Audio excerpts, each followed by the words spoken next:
Welcome to ShockOrama, your source for all things shock, schlock, and just plain bizarre. I'm Ben Sherman, and today we are looking at the one and only New York Ninja. Picture this. It's 1984. Crime is running rampant through the streets of New York City. Women are being abducted in broad daylight. Witnesses are being violently silenced. The city needs hope. The city needs a hero. And who better than Kung Fu movie star John Liu? Now, the film itself is ridiculously fun and cheesy, but what really drew me into it was the story of how it got made. If you've seen any of my other videos on this channel, then you know that sometimes the behind-the-scenes stories are just as bizarre as the films themselves, but nothing quite reaches the levels of insanity that New York Ninja is at. The film was shot in 1984 on location in various parts of New York City, but just before they finished shooting, the project was canceled and abandoned. The raw footage lay dormant in its film canisters for nearly 40 years until it was discovered by the company Vinegar Syndrome, who just so happened to be a company that specializes in restoring just this kind of cheesy old movie. While they did have every last bit of footage that was shot before the project was abandoned, that was all they had. No sound, no storyboards, not even a complete cast list. The one script that they were able to dig up for the film was of little help since it didn't seem to match up with the majority of the footage they had. So what the hell happened to this movie? Though I doubt I'll be able to provide any concrete answers, it's still going to be helpful to at least start by answering the question, who is John Liu? The director and lead actor in New York Ninja, Liu Chungliang, aka John Liu, is a Taiwanese martial artist and actor. He first began practicing martial arts at a young age, learning karate and kung fu from his grandfather. But his career really began in the 60s when he met the legendary actor turned martial arts instructor Tan Dao Liang, who himself would star in over 30 films between 1973 and 1991. Aside from John Liu, Tan Dao Liang would also train Yun Biao, who's famous for his collaborations with Jackie Chan, Shannon Lee, daughter of the legendary Bruce Lee, and Ke Huy Quan, who has more recently seen a career revival thanks to his role in Everything Everywhere All at Once. As the story goes, John Liu wanted to improve his kicking skills, but he lacked the leg flexibility to properly compete with other action stars of the period. Tan Dao Liang put Liu through 2 years of excruciating leg training to improve his flexibility, and it worked. John Liu became famous for his kicking skills throughout his acting career. Though he never appeared in any of the big-budget martial arts films produced by Shawscope or Golden Harvest, John Liu still managed to build a decent career for himself, appearing in lower-budget films throughout the 70s. Some of the more notable films he appeared in during this time period include Snuff Bottle Connection, Secret Rivals 2, and The Invincible Armor. At the beginning of the 80s, John Liu felt that he was ready to start directing his own movies, and released 3 of them in quick succession: Zen Quan Do Strikes Paris, Ninja in the Claws of the CIA, and Dragon Blood. All 3 films performed poorly, and Liu decided to retire from the acting industry in order to focus on developing his own kung fu style, known as Zen Quan Do, which is apparently based on the Lao Gar style of kung fu with some taekwondo and karate influences. What few people knew, however, was that John Liu had attempted to direct a 4th movie, and that's what I'm here to talk about today. Now, you're probably wondering, what inspired John Liu to come back and finish this movie after 40 years? Well, he didn't. To my knowledge, John Liu has never spoken publicly about this movie since he completed filming in 1984. Instead, the movie was completed in 2021 by Curtis M. Spieler, an employee at Vinegar Syndrome with a dream and the psychotic level of patience necessary to sit through hours upon hours of raw footage and come up with an entirely new script based purely off whatever fit the actor's lip movements best. And unfortunately, that is not an exaggeration. The process went something like this. The crew at Vinegar Syndrome's film labs scanned all of the raw footage so that they could have a digital copy. This is a process that normally wouldn't take too long, but because of the sheer amount of film that they had to go through, this actually lasted several weeks. Next, with no other starting point to go off of, they decided to just try arranging all of the shots in order of the slates that appeared at the beginning of each one. Unfortunately, after doing this, they realized the movie made absolutely no sense. During this, they were also actively trying to track down John Liu, who is a frustratingly difficult person to find these days. After tracking down an extra from New York Ninja who is currently living in the UK, they were able to get in touch with a friend of John Liu's who said that the former director is now living in Vietnam in a shack with no electricity and no telephone. This friend did visit Liu from time to time, so through this, Vinegar Syndrome was slowly able to get in touch with John Liu. And of course, John Liu wanted nothing to do with the film. He did give them what producer Brad Henderson calls a good luck blessing. Basically, if you guys are crazy enough to complete that thing, all power to ya. With no guidance from the original filmmakers, Curtis Spieler realized that in order to get this movie finished, they'd essentially have to create their own movie. Curtis Spieler went through the painstaking process of creating his own brand new script for the film, trying to match up his new dialogue with actors' lip movements when possible. But at the end of the day, most low-budget films from this era were poorly overdubbed anyway, so it would really only just add to the charm if the dialogue doesn't always match up with the lip movements. Speaking of which, Vinegar Syndrome really went all out when getting the new cast for their dubbing. Something really sweet I found during my research is that they managed to track down the original actress who played the reporter Randy Rydell in the movie, and when she watched the completed film for the first time, she thought that they'd been able to find the original audio track for her performance. They hadn't. Randy Rydell in the completed movie is voiced by genre legend Linnea Quigley, who's been in way too many movies for me to list here, but is perhaps best remembered for her role as the punk queen Trash in Return of the Living Dead. The rest of the voice cast includes action stars Dawn the Dragon Wilson as our titular ninja, and Cynthia Rothrock as Detective Flores, because, as Curtis Spieler says, if you're doing any kind of action movie with female characters, you have to get Cynthia Rothrock. To voice John's ill-fated wife, they managed to get former adult film star Ginger Lynn. The original actress who plays the character of John's wife, ironically enough, looks a lot like a younger Cynthia Rothrock. So when I was looking up casting information and saw that Cynthia Rothrock does indeed voice a character, I assumed that was also her in the original film too. However, no one ever mentions that in any of the interviews I saw for New York Ninja, and from what I can tell, Cynthia Rothrock's first movie wasn't until the next year with 1985's Yes Madam, so I'm just gonna put it to rest. I feel like I'm going crazy though, that totally looks like her, doesn't it? Last but certainly not least, to voice the villain, only known as the Plutonium Killer, they got Michael Berryman. He was last seen on this channel in the no less insane movie Voyage of the Rock Aliens, where he played a chainsaw-wielding madman. Michael Berryman's vocal performance is my favorite throughout the film, though it's hard to top John's iconic yell. Why? Why?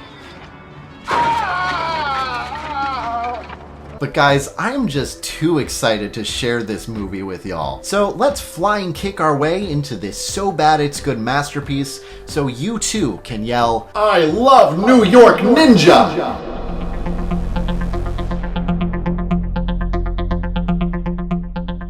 The movie opens with some expository text on a black screen. New York City is full of crime and people are sick of it. The city needs a ninja. Hero. Yeah, hero works, I guess.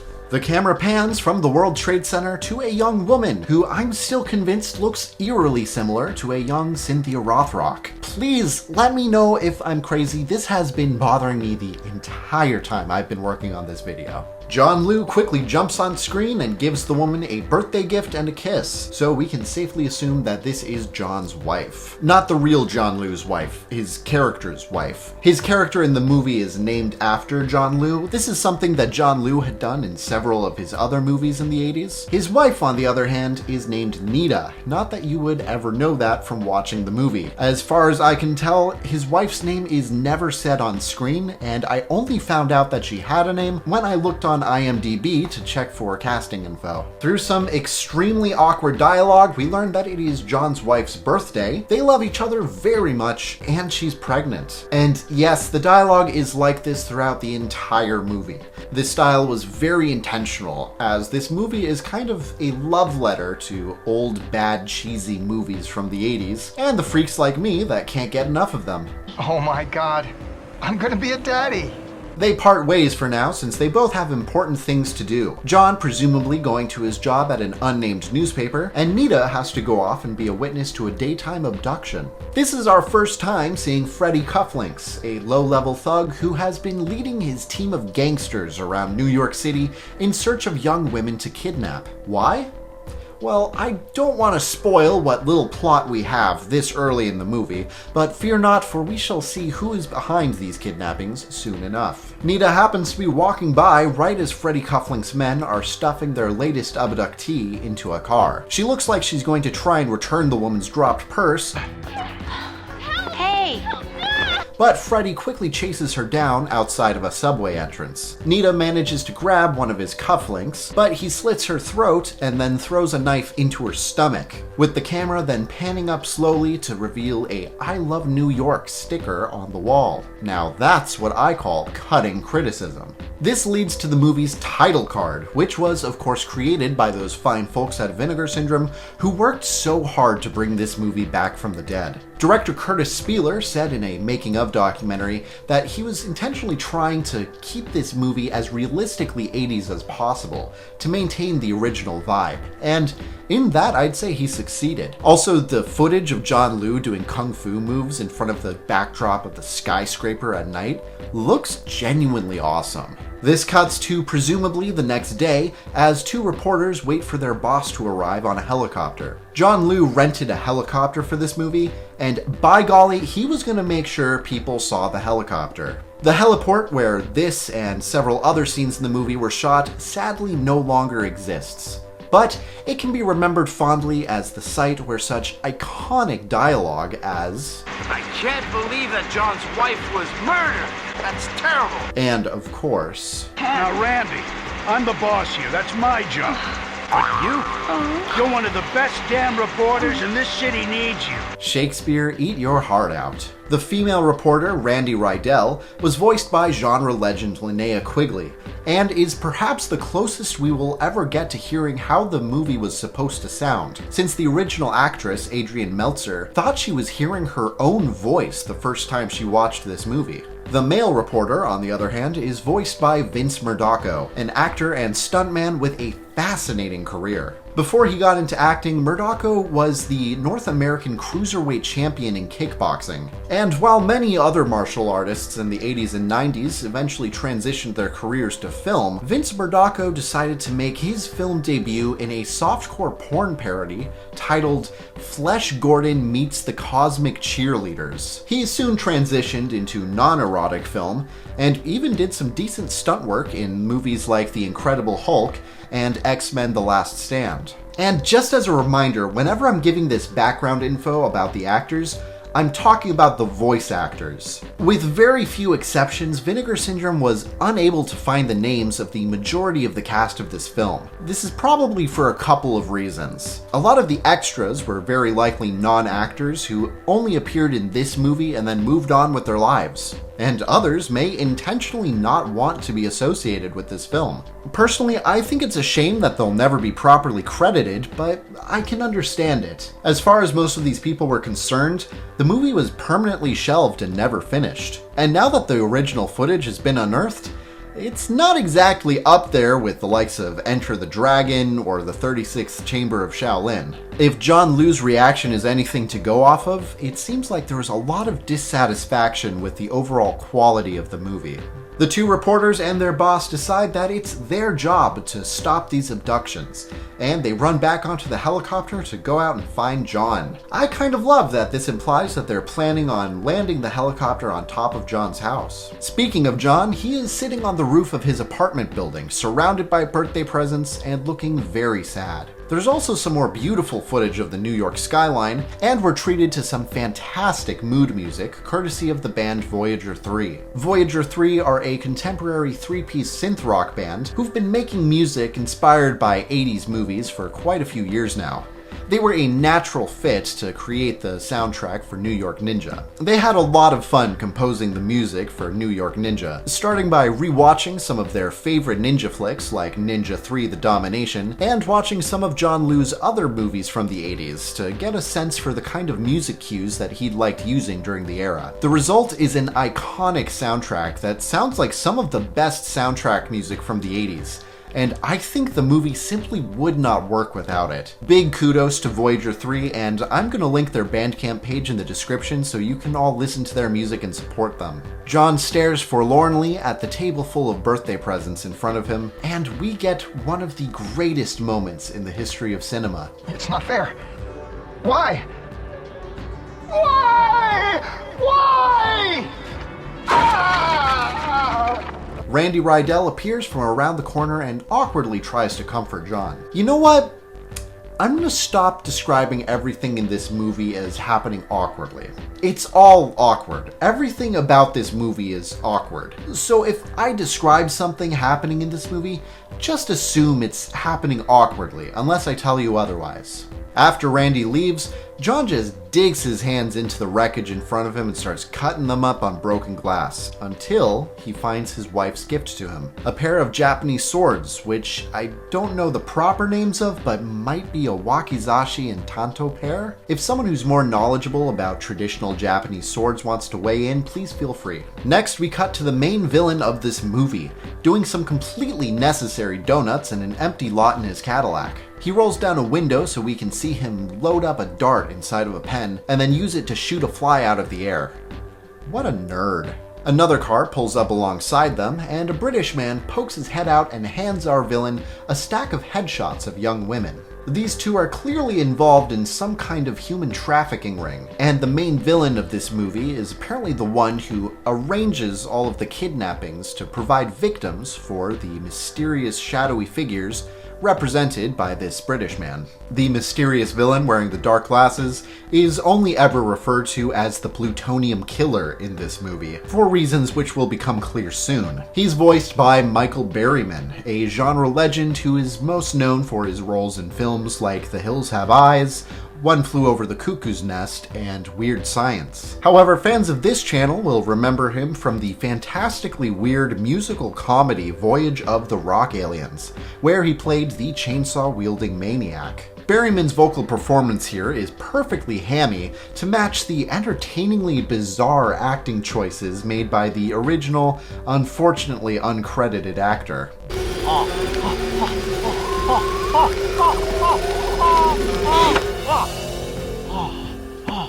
The British go-between that the plutonium killer is working with, referred to only as the Pale Man in the movie credits, is voiced by actor Bill Timoney, himself a veteran voice actor. His credits include 39 episodes of the Pokemon TV series, spread between seasons 9 to 25, as well as the early 90s anime Record of Lodoss War, and a whole bunch of other TV shows and movies stretching back to the 80s. This is also our first time seeing Rat Tail, the plutonium killer's driver and henchman. He is one of the very few credited actors in the film, being originally played by Richard Buckingham Clarke. The character is voiced by Wayne Grayson, another prolific voice actor whose credits include 57 episodes of the Pokemon TV series, as well as Yu-Gi-Oh! And Teenage Mutant Ninja Turtles. Back in the city, we see John setting up a shrine to his wife in the subway entrance where she was killed, when he sees a group of thugs harassing a young boy. The kid, voiced by the young actor Jihan Zhao, evidently owes these guys some money, but thankfully he's able to smooth talk his way out of danger this time.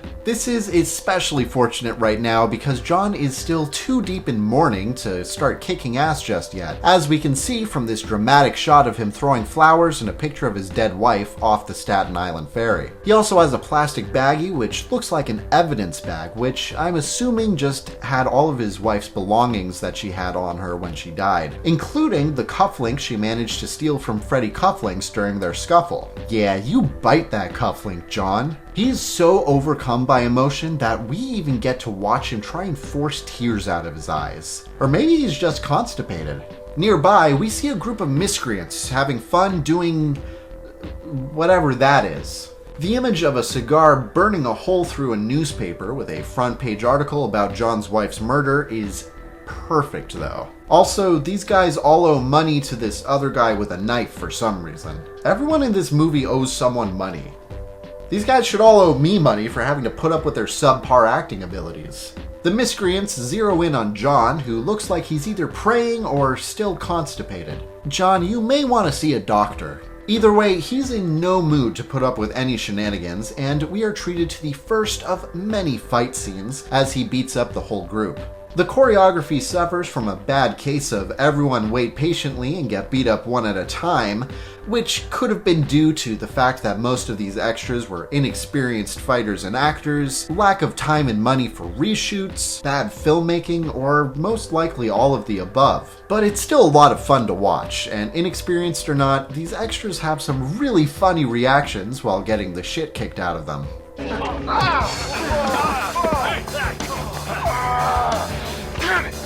John Liu is not the kind of man to resort to violence without having exhausted all other options, so he goes and tries to talk to Detective Jimmy Williams of the NYPD. Detective Williams is voiced by Leon Isaac Kennedy, who's been in his fair share of cheesy 80s action movies like the Penitentiary Trilogy, Body and Soul, and Lone Wolf McQuade. Detective Williams is dismissive of John, despite John's pleading and insistence that his wife's murder is linked to all of these recent abductions. We get another iconic scene as John monologues to himself while walking between two steel beams. Why? Why? As John begins training with his swords, we get a short scene of some guys harassing a couple on the subway. Not much happens in the scene, but interestingly, the actors playing the couple are two of only 5 actors from the original film whose names have been found. The man is played by Robert Toronto, a TV and film actor whose career looks like it didn't properly get started until around 1993. His wife is played by Sharon Mitchell, a prolific adult film actress who also appeared in one of the most brutal and controversial horror films ever shot in New York City, 1980's Maniac.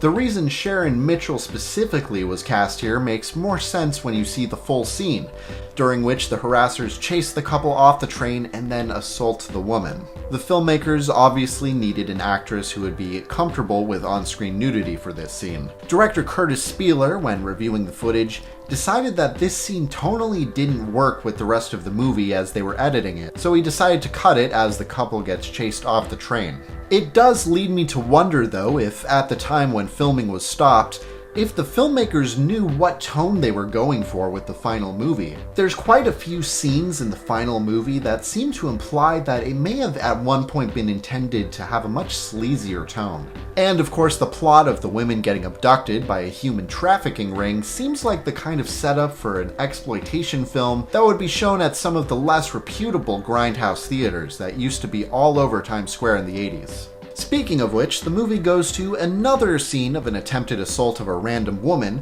but luckily this one is thwarted by the first appearance of the New York Ninja. Sorry, I misspoke. What I meant to say was, holy shit, it's a ninja in New York City and he's got throwing stars and he's beating up the bad guys! And of course the throwing stars look fake as hell sticking out of the guys' bodies, and the acting as they fall to the ground is fantastically bad. But you knew what you were getting into. This is New York Ninja. Come on! A little later, we see a gang mugging a pair of women on the street in broad daylight. But much to the delight of some tourists, the ninja appears once again, only this time he's wearing roller skates. Probably my favorite part about this scene is that the filmmakers very obviously did not have permits to be shooting on the street, so all of those people walking by in the background are just random passerby that are completely uninvolved in the movie. I love all the confused looks they're giving the camera and the actors, but there are also so many of these low-budget movies being shot in New York City in the 80s, so I feel like people must have been at least a little used to it by now. This continues continues into a chase and fight sequence as John Liu very awkwardly beats up inexperienced extras while wearing roller skates. And then there's this one shot where he's suddenly not wearing roller skates anymore because he couldn't do flips in them. He eventually pulls out his sword and defeats his attackers in an alleyway, telling them to let the others know that he's coming for them. The two tourists from earlier have of course gotten all of this on their camera. We get some more fantastic vintage footage of Manhattan as John Liu and his co-workers Randy Rydell and Jack the cameraman drive around near Times Square. They're following a group of suspicious-looking troublemakers, and by suspicious-looking I of course mean that they're dressed like they just wandered off the set of Mad Max. They're getting a lot of confused looks from the passerby who, may I remind you, are just random New Yorkers who were totally unaware that they were going to be appearing in this movie. Also, you can briefly see a little hole-in-the-wall theater that's playing Ninja 3: The Domination, which I just thought was a funny little coincidence since several people involved in the restoration and recreation of this movie cited Ninja 3 as one of their favorite ninja movies of the 80s. We quickly cut to the plutonium killer in an undisclosed location, and we get to learn why he's called the plutonium killer. He opens a chest from which a green glow emanates, and I don't know what he's doing, but he seems to be enjoying himself. Okay, maybe let's take it down a notch, buddy. The special effects are a little goofy, and you can clearly see the latex falling off of his hands, but it's still fun, especially when he holds the candle to his face and you can see that his left eye is getting all melty.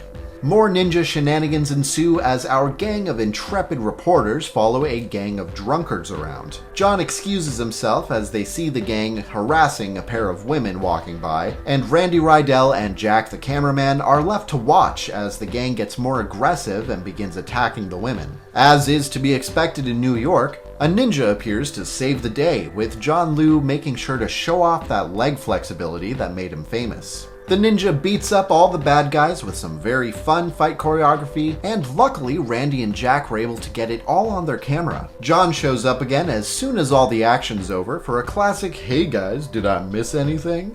Hey, did I miss anything? Yes, you did. Oh, Meanwhile, in an undisclosed location, Freddy Cufflinks is having fun torturing all the women that he's helped kidnap in the creepy dungeon where they're all being held prisoner. Here's another example of how I think the filmmakers had intended originally for this film to have a much sleazier tone, with more sexploitation elements that either hadn't been filmed yet or were toned down by the restoration team. Some more post-apocalyptic thugs decide to destroy a car on the street, which just so happens to be Jack the cameraman's car. Hey, that's my car! Jack and Randy stumble upon them just as the thugs finish flipping his car over, which leads to a fight scene when they decide to attack Jack and Randy. The most impressive part of this scene is that Jack never drops his camera and even manages to film a bit of the fight while being in the middle of it. God, that thing must be glued to his hand or something. The two reporters get separated, with Randy being dragged into a stairwell by one group of thugs and Jack getting chased onto the roof of a building by another group. The group attacking Randy begin assaulting her, but are stopped when ninja stars start flying into their necks. They're all so surprised by the throwing stars that they even pause long enough for Randy to pick one up and read the inscription on it. New York Ninja?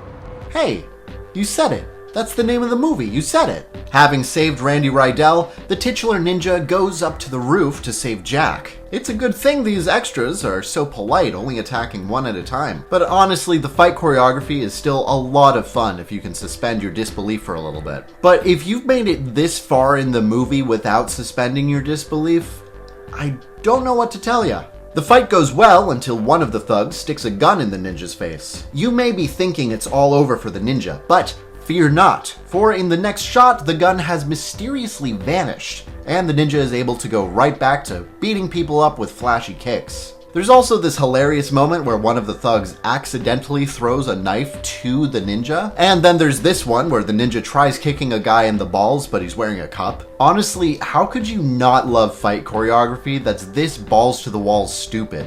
Jack runs back to the newspaper headquarters to find his boss, who is pulling out of the parking lot in his car. He stops his boss, telling him about all the amazing footage that he caught of the New York Ninja in action on his camera. But the boss stops him because he's got something even better: the throwing star that Randy Rydell had picked up. He also reveals that the newspaper is going to start selling I Heart NY Ninja t-shirts. Oh, so that's where I got this from.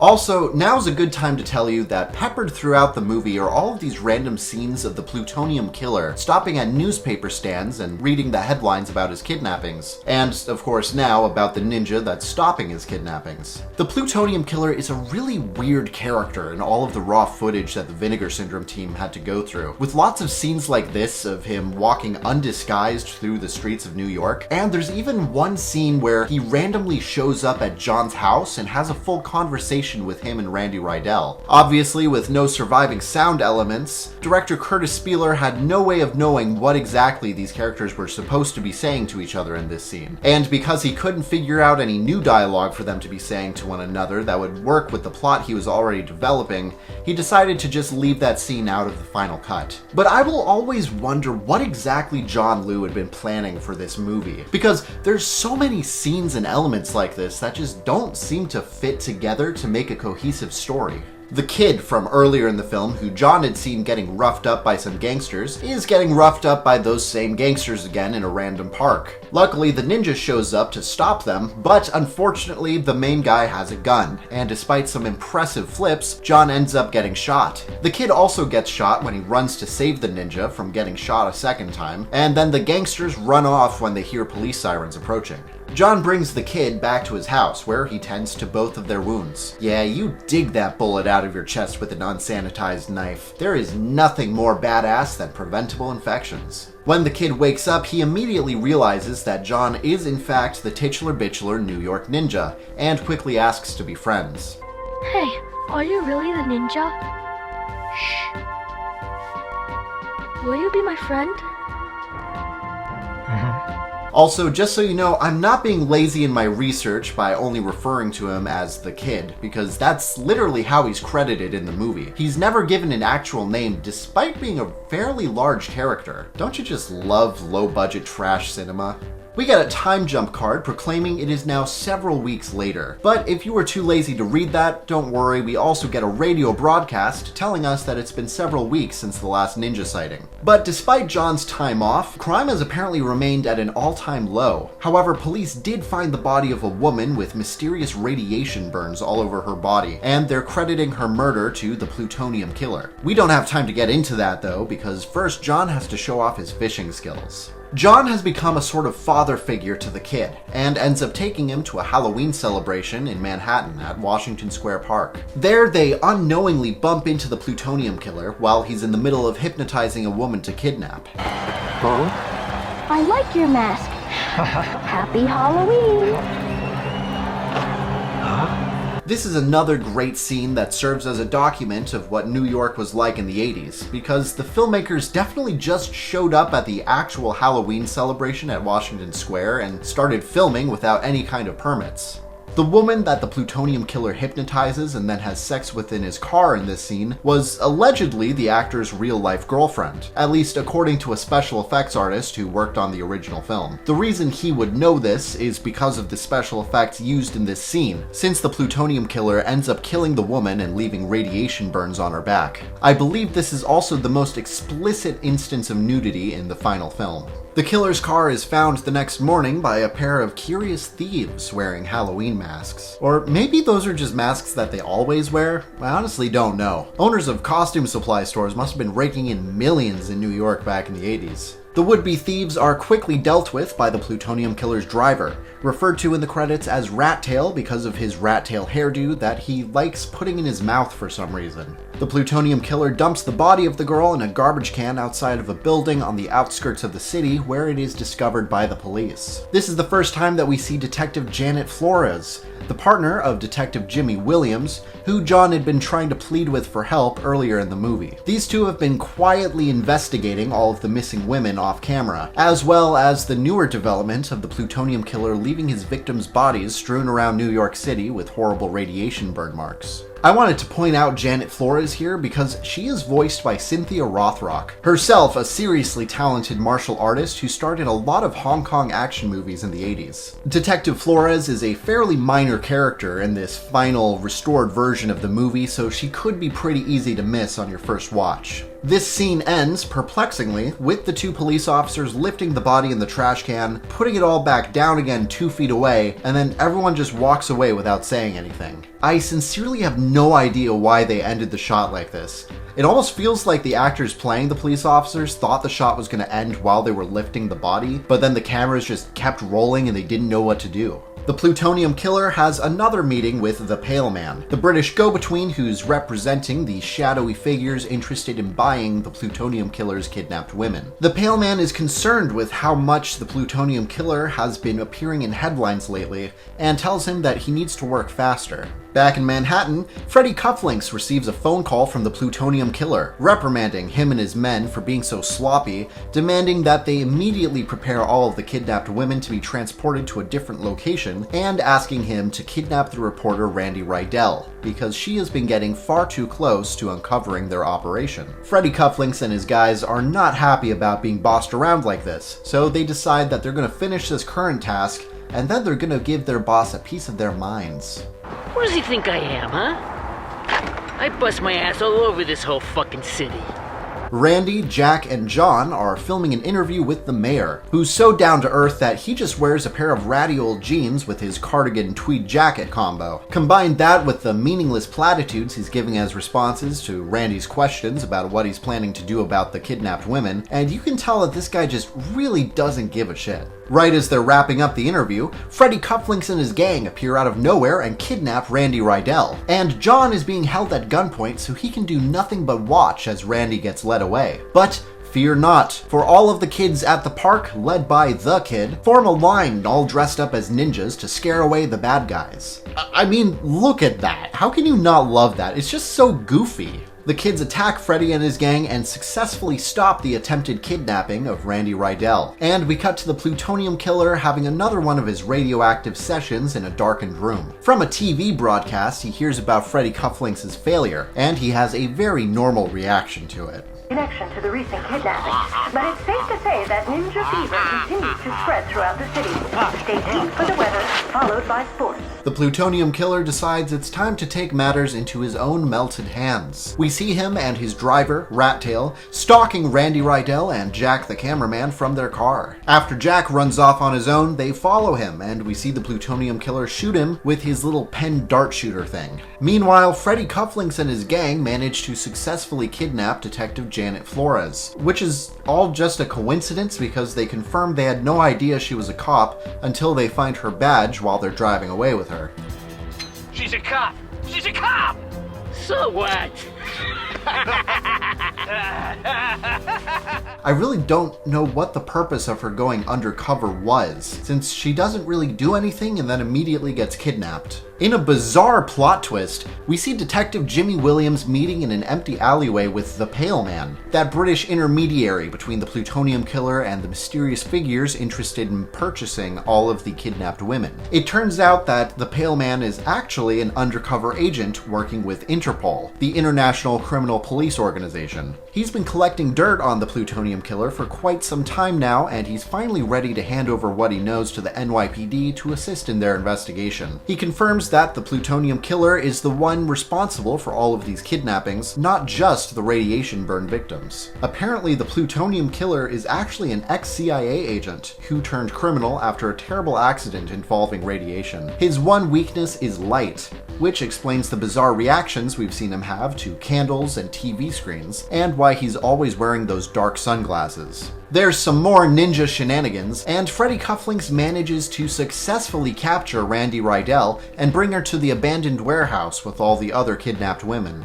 Detective Williams meets with John by the river and asks for his help in bringing the plutonium killer and his gang to justice. There were some scenes earlier in the film where we see Williams figure out who the ninja is, but I didn't talk about those earlier because frankly this movie is hard enough to follow as it is, and those scenes were just kind of plopped in random spots in the movie. Detective Williams wants these bad guys sent to prison, but John tells him that's going to be a problem because he wants to kill them all. Detective Williams and the ninja end up separately going to the warehouse, which I didn't even realize they knew about. But let's just blow on past that gaping plot hole because this video is long enough as it is. Detective Williams watches from a distance as some of the thugs lead their hostages along a path by the warehouse, including the recently captured Detective Flores. Meanwhile, the ninja confronts Rattail in an empty field nearby, and the two of them get into a good old-fashioned sword fight. The sword fight choreography is delightfully stupid, but not as stupid as this fake mustache this one extra is wearing. Detective Williams ends up getting captured, and the ninja kills Rattail. The detective's capture is very short-lived, however, as the ninja almost immediately after breaks into the warehouse and frees all of the women, including Detective Williams and Detective Flores, leading to possibly the worst fight choreography in the movie.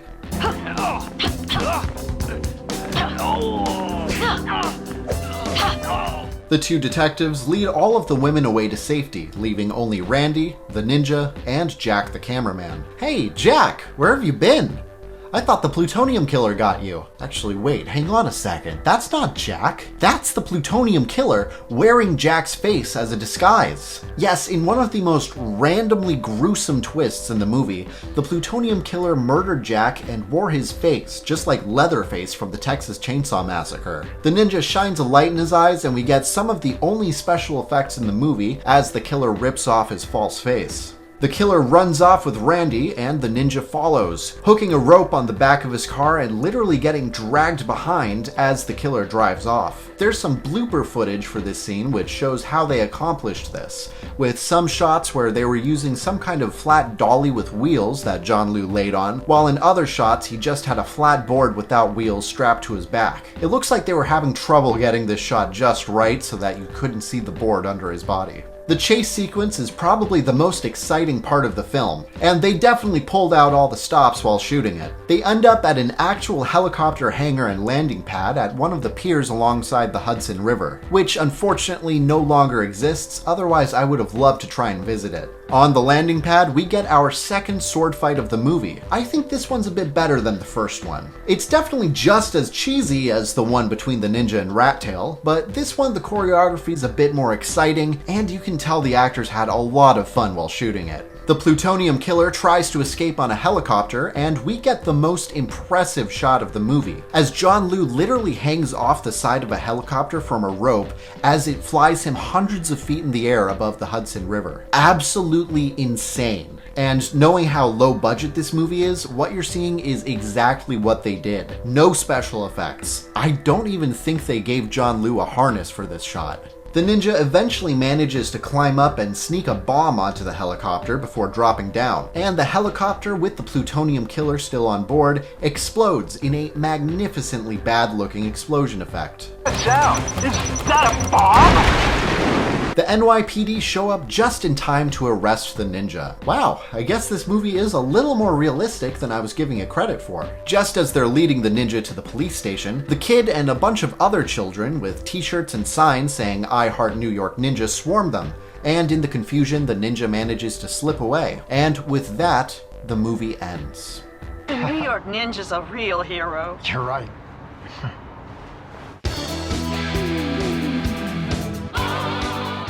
Well, I hope you enjoyed my breakdown of New York Ninja. This movie was so much fun for me to research for what I hope are now obvious reasons. I've heard of other movies that similarly changed over time thanks to some dubious overdubbing of the original audio, but nothing quite to the extent of New York Ninja. Since in this case there wasn't a completed film to start with, and the new director and editors essentially had to create their own brand new movie almost from scratch. I'm really glad they did, since this was my first time seeing a John Woo movie, and it's reawakened my interest in martial arts films. Regardless, this will definitely not be the last John Woo movie I look at on this channel, so stay tuned for a glimpse into what his actual completed movies would have looked like. In October, I'll be starting a 3-part series of sorts, covering the 3 major films that comprise the unholy trinity of folk horror, as a way of looking at the history of portrayals of witches in popular culture. So get your cauldrons and broomsticks ready as I examine these devilishly good movies, and maybe throw in some social commentary along the way. If you've made it this far, thank you so much for watching, and as always, stay weird.